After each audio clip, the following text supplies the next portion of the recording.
ürəyin sındır, sonra bütün dünyanı ver ki, qəlbin, ürəyin alasan kəffarəsi deyil. Bütün dünyanın hamısını versin ona, yenə də, hətta dillər ürək sındıran tövbə də eləsə zərbəsini alacaq. Tövbə eləyir, bağışlanır, amma dünyada o ah ki çıxmışdı onun ürəyindən. O ahın cəzası var. Ona görə biz diqqətli olaq. Hər adama hər sözü demək olmaz.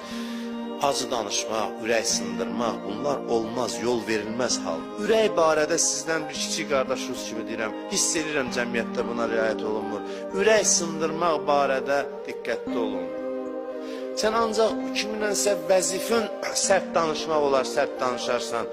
Yoxsa sən şəxsi qəzəbi kiminsə üzərinə tökmək, ürək sındırmaq çox pis bir haldır, çox pis bir şeydir. Allah çox sərt yanaşır. İnsanların qəlbinə toxunmağa, ürək sındıranda bunlar hamısı toplanır, sonra ibadətlər və od vurur. Bütün yaxşılıqlar. Heç kəsi incitmək icazəli deyil, heç kəsi.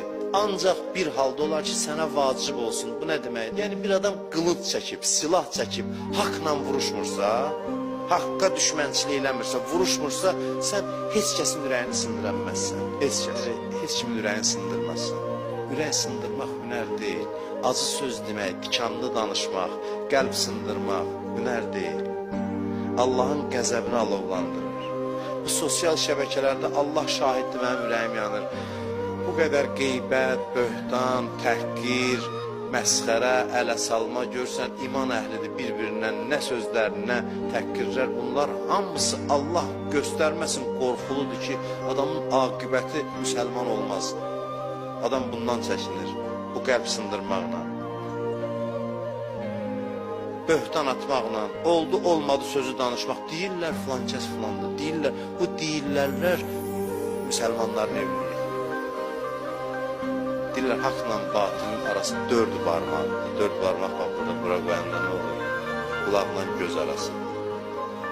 Eşitdiyim batildir, çox halda gördüyün haqq. Mən bu yaş təcrübəmdən sizə deyim ki, 90% hallarda eşitdiklərimiz batil. Mən tam əminliklə sizə deyim. Eşitdiklərimizə mən artıq inanmıram. Deyirəm, sözü deyirlər. Daha biraz başlayırsan araşdırmağa görsən başqadır söz. Biraz başlayırsan araşdırmağa. Amma qəzavət eləyəsən, hökm çıxardasan, bu böhtan olar. Hədislərdə var, qəbirdən adamlar qalxanda, böhtan atanları bir oddan təpənin üstündə, deyərlər, odun içində biraz elə gözləyin, qəşəng odun içində. Dedi, öbürlərin haqq hesabını eləyək. Deyir, bütün məxluqat cənnətə, cəhənnəmə bölünür, qutarır. Sonra gəlirlər böhtan atanlara, indi nə desələr yaxşı? Deyirlər, indi böhtanlarınızı sübut eləyin. Böhtanı sübut eləmək olur. Böhtan. Sübut elə demişdin ha filan şey. Biz elə bilməyək dünyada danışdığımız sözlər havaya gedir, ürək sındırmağımız, cəmaatın qeybətini eləməyimiz, haqqını tapdalamağımız. Bunlar hamısı sorğu sualı var. Ondan qabaq özümüzdə bu halı yaradaq, özümüzü bağışlatdıraq.